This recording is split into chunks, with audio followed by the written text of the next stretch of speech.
I was at a place where I knew that I had nothing more to lose. And when you're in a certain amount of inner despair, you'll do anything in hopes for something. And that's the point that I was at.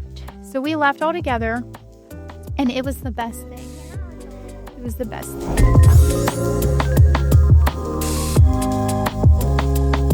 I'm a religious abuse survivor, and let's dive a little bit into my story. I was born and raised in the Mennonite culture, and first I will just give you a short preview of what that looks like.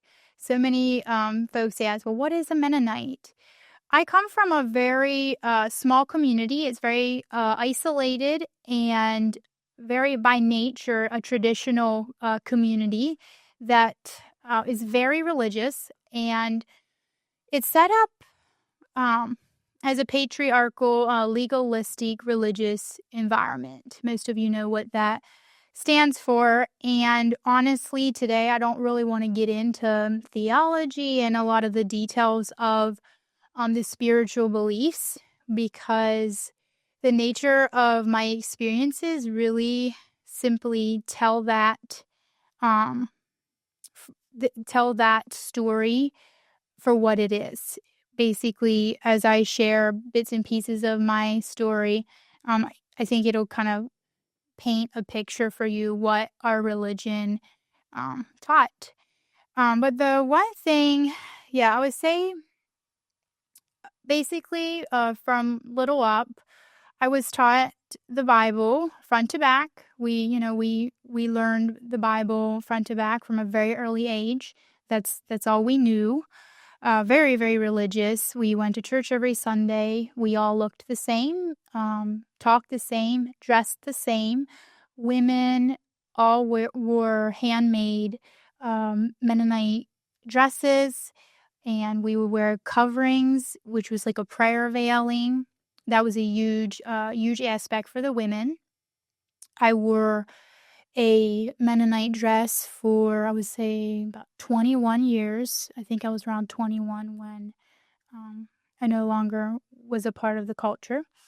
But I learned a lot about God. We were taught very, very, very religious, strict standards of living.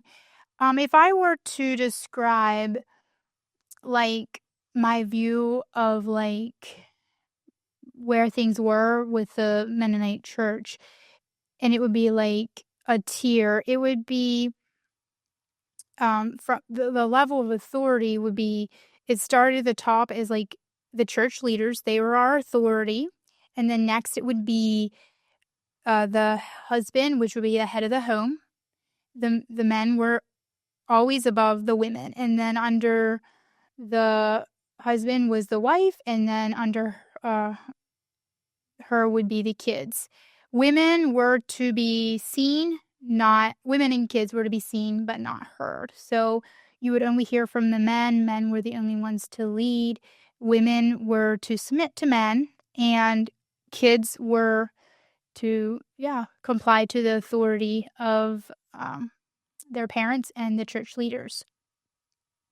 My experience was we were taught to serve God, but in all reality, we served the church, we served the community, and we served the religion. And within that cycle, it felt like a prison that actually kept me from learning to know who God really was. Let's dive into a little bit about my family.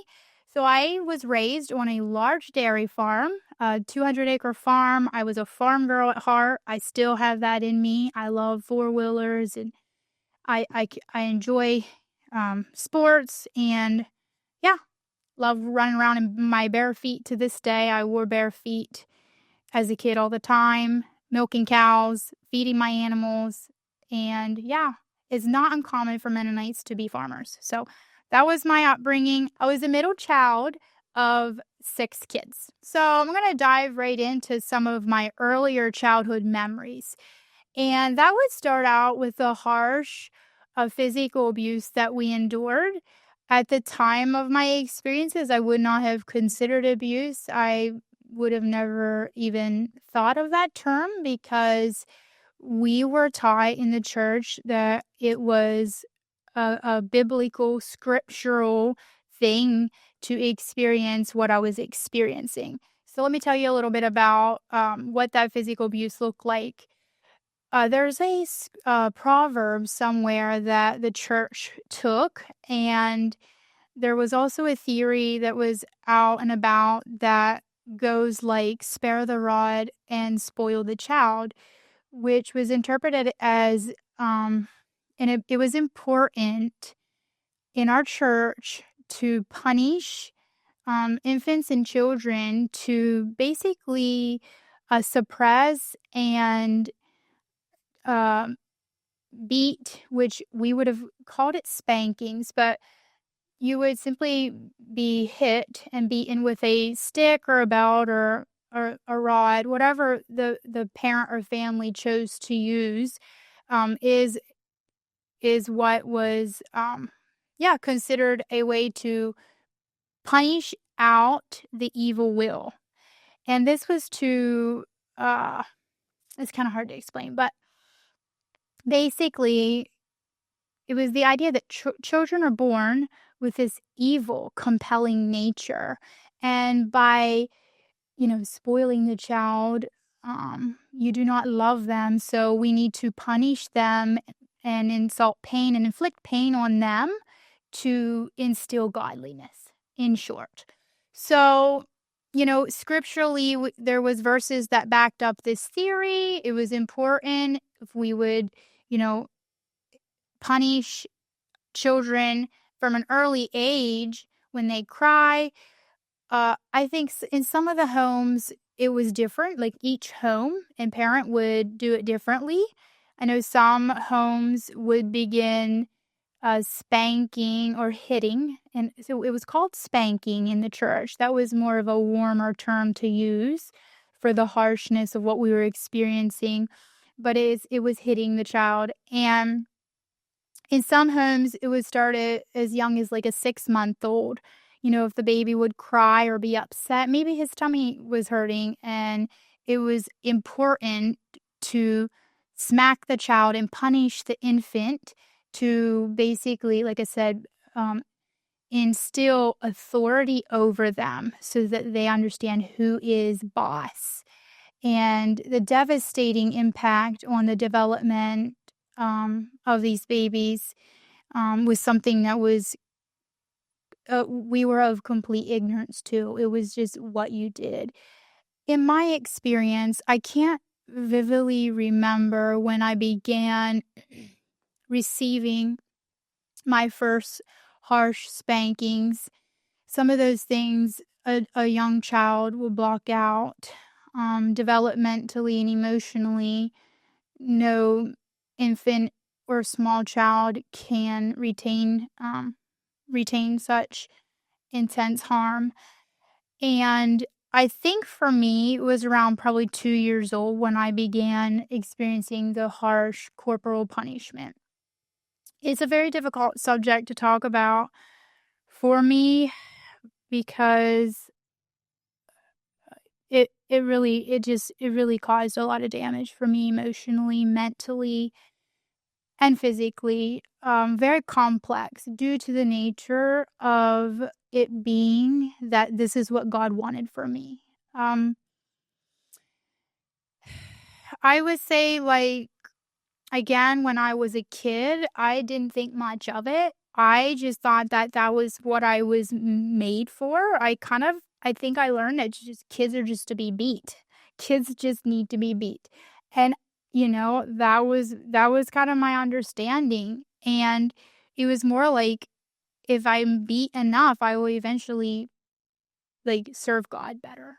Like that's what the child mind experienced as I was being beat. But what that would look like for me was, if I would disobey, you know, different things. It wouldn't take a lot. Maybe talk back my parent, anything very minor that could be potentially upsetting their authority, you would get a harsh spanking. And that looked like an indescribable pain for me. And I don't know how many, maybe 12 to 15 hard swats at a time until, for me, the pain would become unbearable, and I would disassociate and numb out to survive what I was experiencing physically. I didn't think much of it at the time because it was normal, and this is what God had for my life. And that would be the beginning nature of what my belief around God was like. I feel like this is what I internalized, because I was told every day, by my family in the church, that God is love. So for me, and if God wanted us to be in scripturally, we had all the teachings that backed up our punishments that were super, super harsh. God is love. And for me, I learned that love is pain and pain is love. So I became paralyzed by fear of those spankings. I was terrified of disobeying. And when you're paralyzed by fear, you you comply quickly. So in short, it worked well until it didn't.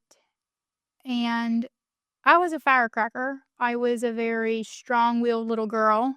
And I think the kids that had big personalities, and the kids who, had a lot to say and a lot of energy, really got the beating. And I was one of those kids. I said too much. I asked too many questions, and I would often get the harsh punishment, even for things that I simply didn't do. But there was so many misunderstandings, and the emotional abuse was so intense that there was moments that I was accused of things that did not happen, and I was not I couldn't defend myself. I couldn't say, no, this didn't happen, because I wasn't allowed to speak for myself. That would have also been against the authority of those who knew best. And so that really impacted me emotionally, not being believed, and then being very brutally punished. I would say for me, I was punished multiple times a day with those beatings from probably 2 years old until I was 14. When I was 14, I was a young teenager. I received my last brutal beating, and it was very humiliating. By then, I was a young woman, and there was a humiliation that came with it. And it is, I stutter to even describe the humiliating, degrading, and demeaning experience it was to be tossed over the toilet and beaten by a stick until I couldn't feel anymore. And, that was hard. I got used to it. I got good at numbing out. You learn to survive that stuff, and kids are resilient. And if I were to describe a pain that even felt worse than those beatings, I would describe the sense of craziness I felt afterwards. Like I said, it was demeaning, humiliating, and there was experiences that there's no words for in that. But what was even more traumatic for me, that I'm still sorting through in my emotional process in recovery, was the aspect after the harsh physical abuse. We were told they would wipe our tears from our eyes, and then I would receive a hug, and I was told that I love you so much, and I do this to you. Like my parent would say, I love you, that's why I do this to you. And it's because God loves you so much.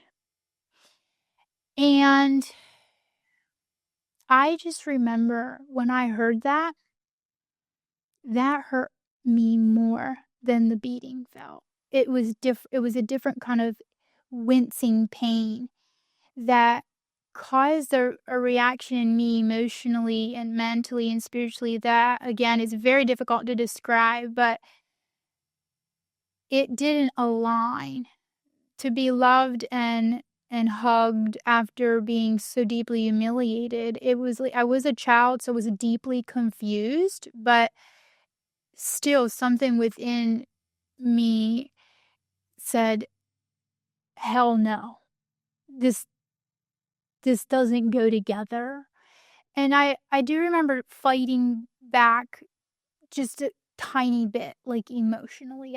Obviously, after the punishments were over, like I said, they happened multiple times a day. I was frozen physically in fear of the next beating I would get because you would never know when it was coming, and you would never know when you would be misunderstood. There was a lot of emotional abuse and scriptures used, why I'm doing what I'm doing to you, and it seemed like I was up against a corner all day long.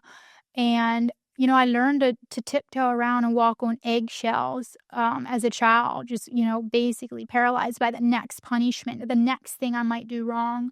And but yeah, the aspect of, the emotional pain that I felt after experiencing the violence, and then to be told that this is an experience that I do to you because God loves you this much, that He wants you to experience this. It's gonna make you a better person. Like, for me, I repulsed against that within, but I didn't really have the words to, speak up for myself, and that wasn't an option. So I just remember really just shutting down and shutting my heart off to love. I would say those experiences did something within, and I think something within me. One day particularly, I think it was close to the time I was a teenager, and I can't remember the years exactly. One day particularly, after receiving one of my harsher beatings, I I don't know what compelled me, but I ran to the mirror in the upstairs bathroom, and I checked for blood and bruising. And I just remember I was in a panic that day. There was a deep panic within my soul, and I was really hoping to find blood, and I was really hoping there would be a bruise, because it's like I knew that maybe then it would be considered serious. Maybe then it would make it evil, because so far this is all love. And I just remember the disappointment when I didn't find many marks. But even if I had, it wouldn't have mattered, because that's just what we did in the church. And that's just what was supposed to happen to little religious boys and girls like us. It was just normal. The other thing I think of around the harsh corporal punishment was the agony emotionally that I experienced for my siblings. I was a deeply sensitive little girl. I felt everything. And I will never forget the feeling again of despair and panic when I would hear them getting their beatings. The screaming haunted me, and I would run outside as far as I could into the yard until I couldn't hear the crying anymore, because it was too much to take emotionally. And I will never forget the day I ran out in the yard as far as I could, and nature was my source of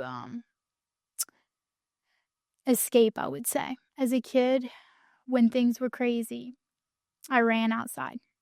And I still do that. I still run outside when I'm having a tough day. I love walking out in the grass with my bare feet. But that was difficult. The powerlessness of a child, even, wanting to defend their loved one.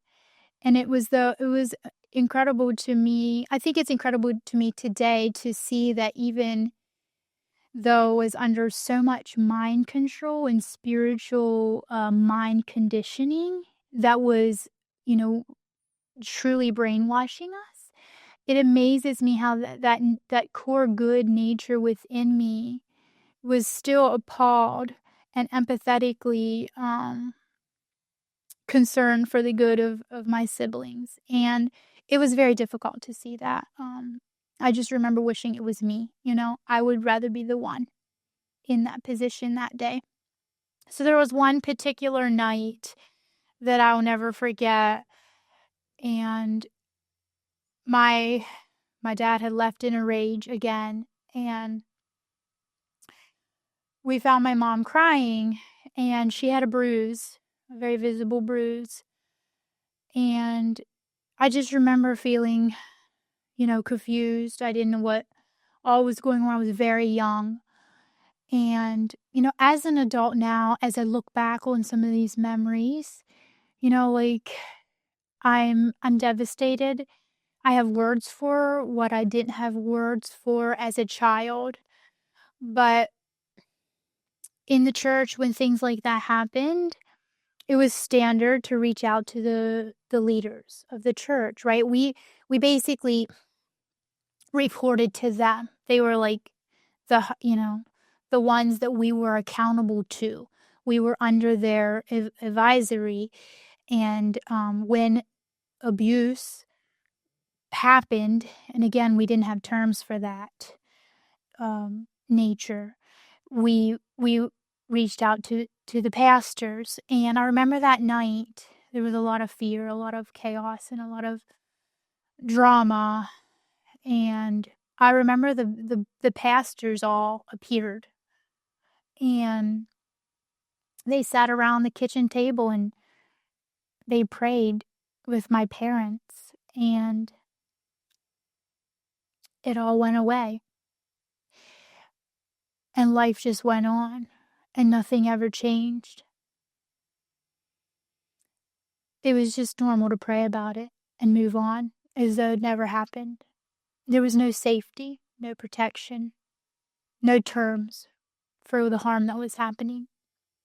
And yeah, it wasn't until I was altogether out of the culture and in the real world that I realized that experience did have a term, and that I had witnessed domestic violence, and that when that happens, I'm entitled to report that for the safety of my loved one. And I think for me as an adult, just recovering from witnessing some of those things as a child, I have to remember to just give my younger self-compassion, because those are things she wasn't responsible for. And I think I sometimes can feel guilty for not doing more about it, because children, they carry everything. And I was a child, there's nothing I could have done. And I think that's another reason why, as an adult now, who can make my own decisions, it's really important for me to take abuse seriously, and to take the words and the experiences of others seriously, and to take action, because that is something that I did not experience. That's a safety and an action that did not exist in the church. All right, so I'm at 14 now. Like I said, I'm in a lot of confusion, a lot of emotional pain, mentally, trying to sort out so much chaos. It was pretty expected around that time frame for the kids in our church communities to give their heart to God and commit to serving, Christ and the church. And ironically for me, I just didn't want to get another spanking again. And I knew it's crazy, but I knew that when you gave your heart to God as a Mennonite girl and you put on the cape dress and the prayer bonnet, which is all the things that everything was based off of what you wore and what you appeared like. And you would change your clothing into what was considered, now she is a Christian. She serves God now. And I made that commitment at 14 years old. And I didn't do it necessarily because I wanted to serve God. I did it because I was terrified of hell. And I did it hoping that now I would no longer be getting spankings. I would no longer have the humiliation of these beatings. Unfortunately, I did receive another beating after that commitment, but that was the beginning of a, a very confusing journey.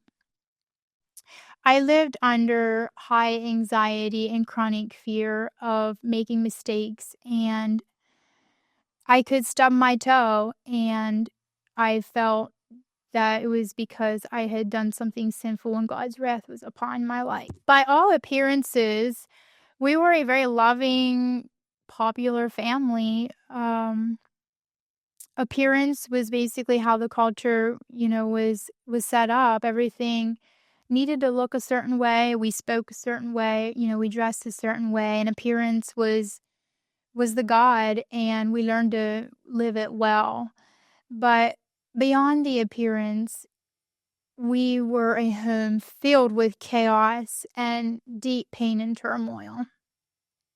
I remember my dad was often very, very angry, and my mom cried a lot. And emotionally, again, internalizing a lot of that chaos really impacted me and weighed me down as a little girl. The emotional pain is something I find very difficult to describe, and it was just more of an invisible hell to describe in short. I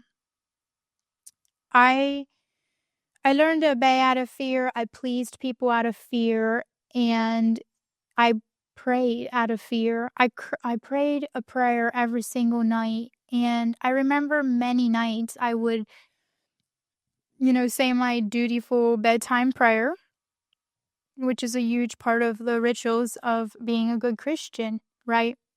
And that was a life or death thing for me at this point. Heaven or hell matter.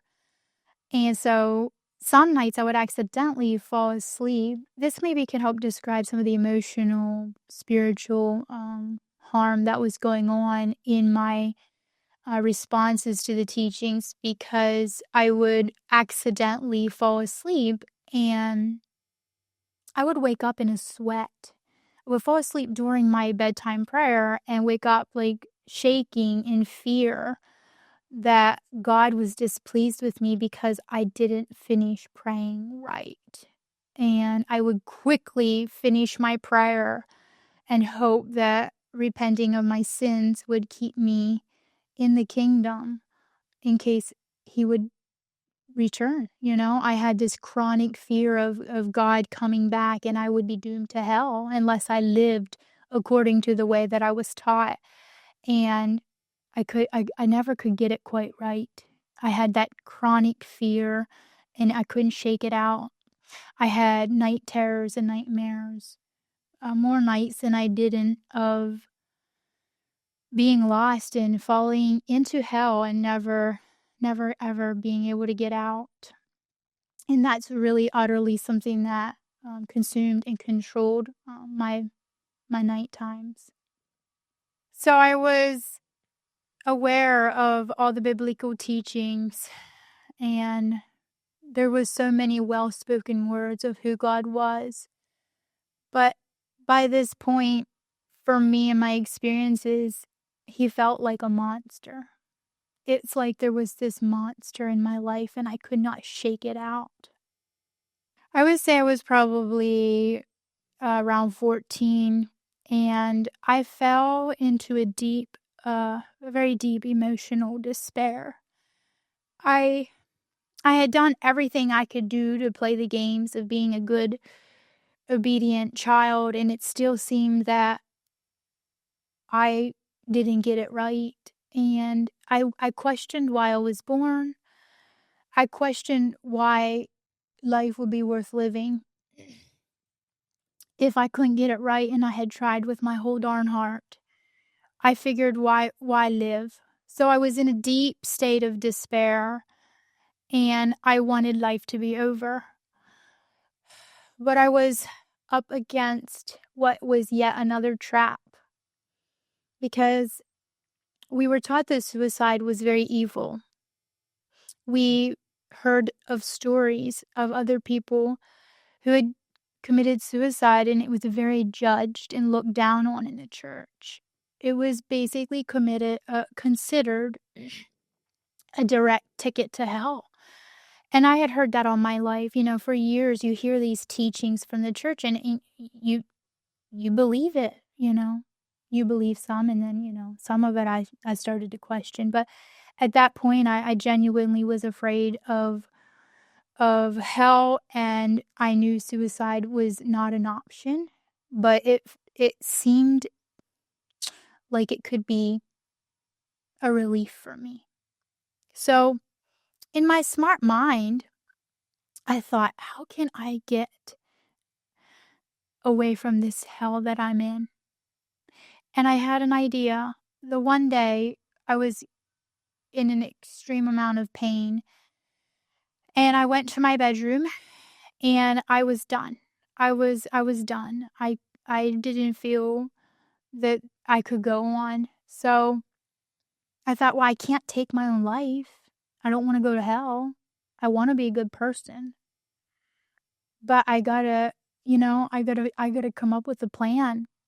And I thought, well, maybe, just maybe God would do the dirty deed for me. Maybe he can be the bad guy and take my life from me. I had this deep, radical faith, and I laid on my bedroom floor and I was crying, and I cried in genuine agony and despair. I was in a lot of confusion and pain, and I wanted it to end. So I begged God in my most utmost, sincerest cries to I asked him sincerely to cause my heart to stop beating so that I wouldn't have to suffer anymore. And I thought in doing so that maybe I would escape the, the eternal damnation, because it would be God's fault. That was my thought process. So I prayed, asking for relief, and then I waited. And I waited, and I believed it might be possible that he would feel bad enough for me, that he would relieve me in that way. That's at least what I hoped for. That day turned out different than I expected it to, and life moved on. So I was really starting to question. I was really starting to think. I would spend a lot of my time in bed questioning and thinking and trying to sort out the chaos and the confusion. And, like I said, we were taught the Bible front to back. So, I heard about the gospel of love and God's love and his mercy, and yet I'm experiencing all this pain. And one of the questions I had for myself is, if God is so loving, like the scriptures where we were told about every Sunday morning, why do I feel so unloved? That was a burning question that I carried within. How can one feel this dark if this is love? And Another question I had that again came from these teachings of the gospel that we had was a story that always stood out to me as a kid, where there was a prostitute in the presence of Jesus, and he said, "Those of you who have not sinned, be the first one to cast a stone." In other words, um, we don't judge, and I think that stood out to me as a kid because I felt so judged. And my question was, if we're serving this God who is merciful and does not judge, even the prostitute, why do I feel chronically judged? And why do I live under this constant condemnation? Not a thing lined up for me. And I started to read between the lines, and I realized it was very, very tricky. But that is how spiritual abuse is. It is very tricky. I would describe it as a very gray and confusing mind game.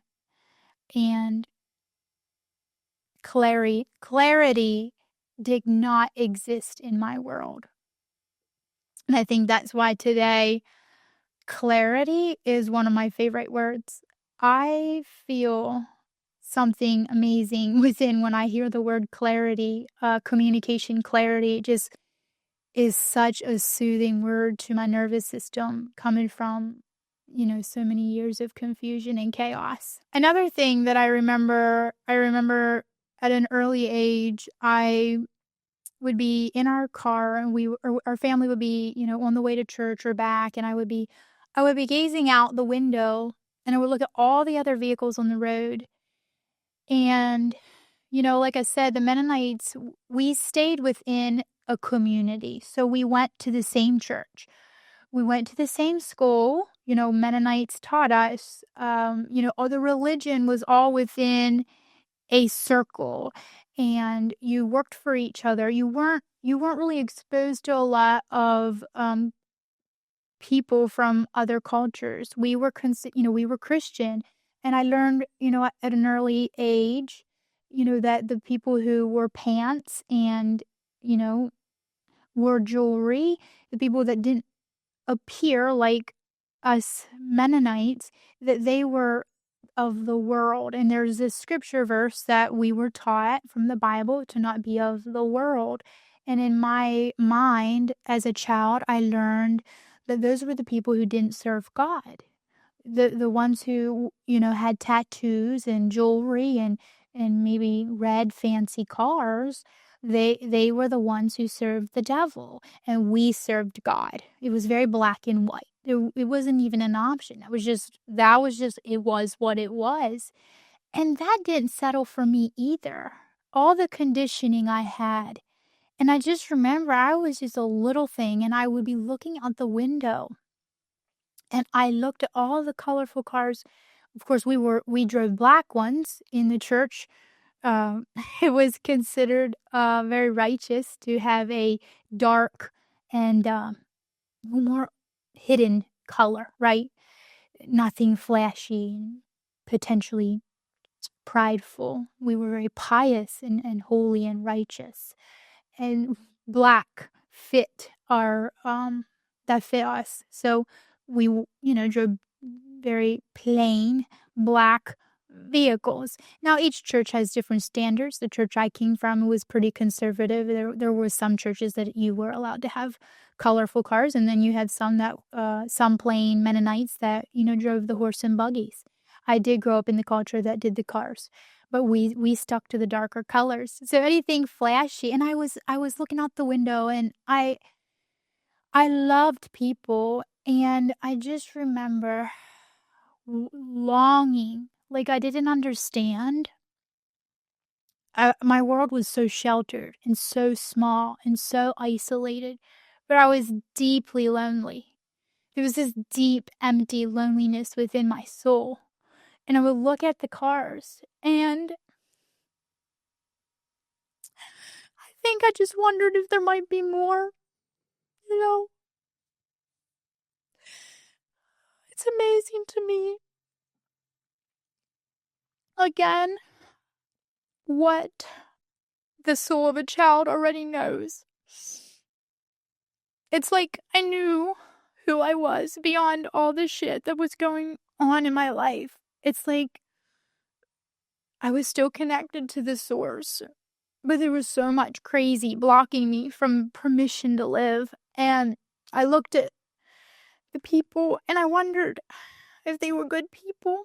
And I kind of hoped that they were, because I just couldn't bear the thought that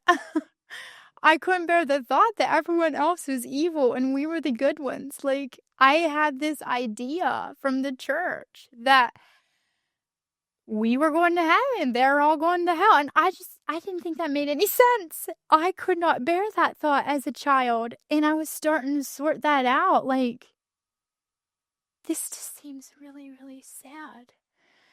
And I really wanted to talk to the people in those cars. It's like I was drawn to them.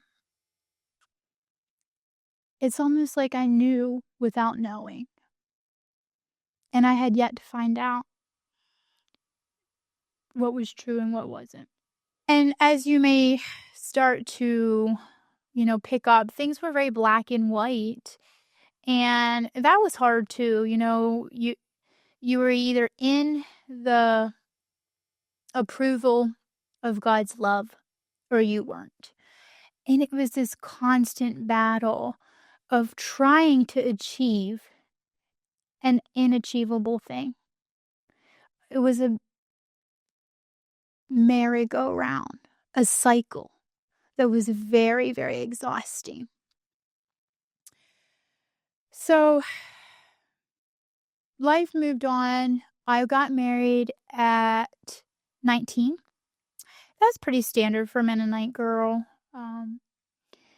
Marriage was a big deal. It was, for me, like the beginning of having a little bit of a voice. Coming from being basically a puppet my whole life, getting married was something that, like, was for me. Like, now I can have my own house, right? I didn't know how to think for myself. I didn't know how to make decisions for myself. I was so used to being dependent on the authority of my family and the church and, the culture, that it was exciting to get married and have my own home. And at the same time, I felt very helpless because I didn't know how to make decisions for myself. I didn't know how to shop for myself. I didn't know how to pick out clothing. In the culture, you made everything handmade, and I didn't really learn to, think for myself or dream or experience something lovely. It was considered a bit selfish to even, do nice things for yourself. And I remember feeling guilty. Even I didn't know what to do for myself. I didn't know how to shop for myself, and then I felt guilty for even doing it. Again, the impact of so much of the conditioning. But getting married was awesome in the fact that I got to start doing things without worrying about what my parents thought. I was my own boss now, and that was huge. My husband Adrian and I were married just several years, and we had gone from a couple Mennonite churches to the next, and we were seeking to find, freedom and trying to find a place to belong. And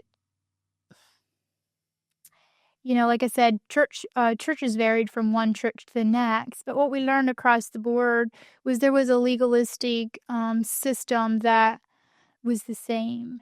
And I remember the last Mennonite church that we were at,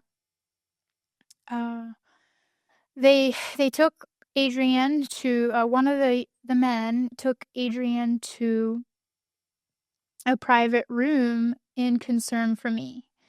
And they were, he was concerned about my sweaters not being loose enough for his comfort. I was still wearing a Mennonite cape dress that I would have learned to sew on my own, but I would wear sweaters, and he was concerned about that it was not modest. And he was concerned about the fact that I trimmed my eyebrows, and that was a problematic, prideful issue. Now that was not new to me. I had been picked on as a beautiful woman since I could remember in the church. But I remember this specifically because I finally was getting fed up with it. It was a pattern that happened again and again. If it wasn't what you were wearing, it was, you know, just maybe your car tires weren't black enough. Like there was always something that was not quite holy enough. For women, we couldn't get modest enough. I couldn't hide my body enough for these men. They just could not quite take my beauty. And it felt like I needed to be as ugly as possible. And then maybe it would be safe. And I got sick of it. I got sick of it because I felt like I was just an object. And there's a whole subject I want to talk on another episode on my sexuality, my toxic view of my sexuality that I experienced in the Mennonite church. I want to talk about sexual abuse and the taboo subject of sex that we experienced, and it was really, really harmful. So that I want to save for another day. But this particular experience in the church, at this point, I had been thinking for myself a lot more. Right, I was married. Adrian and I talked about a lot of stuff, and we were getting more clarity, and being able to think for ourselves was huge. Um, and I just remember I told my husband, after he came back and he told me that the things that they were fussing about with me, and I remember feeling angry. Like, it was very rare for me to get angry because I was very suppressed emotionally. And again, that's another subject for another day. Learning to get like upset around things that you should get upset around. For me, I typically would just numb out. It was no big deal. But I just remember really being insulted by that day. And I told Adrian, I can't do it anymore. I cannot be a Mennonite. I said, how is it possible that all they see is my sweaters and my eyebrows? And I have been through so much pain, and inside I'm dying emotionally, and they do not care. That does not matter. It just matters that my sweaters are bigger. And even then, it wouldn't be enough, and I knew it because I had been playing the game my entire life. And I knew that if I complied and put on looser sweaters, there would always be another thing come up that wasn't enough. It was a cycle. And I finally said, that's it. I'm done. I want to live. I want to be beautiful, and I don't want to hide.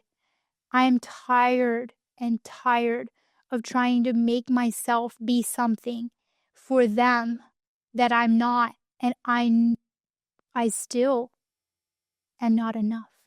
It was either, I would say, this process came through my heart a lot. Like, I was either too much of a woman or not enough. I would say those were the two core beliefs that I had come to. I'm either too big or not enough.